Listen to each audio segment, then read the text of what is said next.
el examen sujeto lo van a hacer en el hospital, posiblemente con el doctor la próxima semana tienen que saber hacerlo. Ahora. Sí, disculpe, ¿puede repetir otra vez, por favor? Esa parte. El derrame.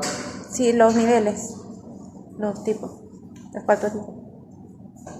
Cuando ustedes oculten la parte inferior, esta parte de acá, nunca me van a ocultar de la forma.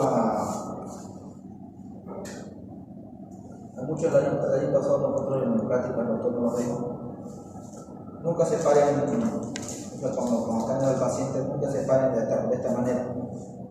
Claro, yo estoy ahí, yo lo estoy haciendo mal. El paciente está de costado, ustedes tienen que estar del otro lado. ¿Okay? Pero como no está en camilla, ahí, siempre comparamos, de arriba para abajo, comparando uno por uno. Cuando haya derrame pleural de su paciente, o tanto en el pulmón izquierdo como en el derecho, no va a haber, no van a escuchar los ruidos del pulmón.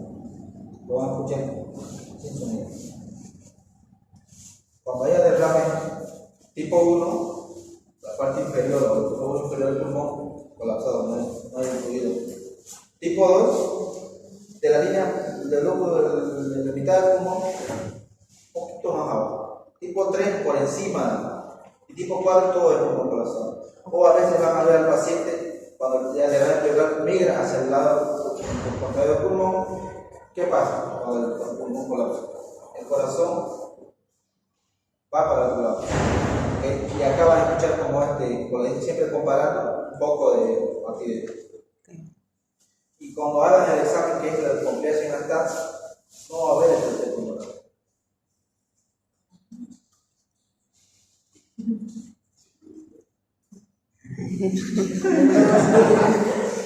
No.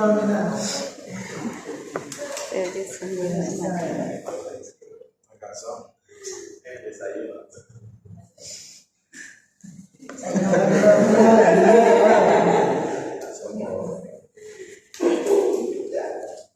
Tiene 10 minutos para ir a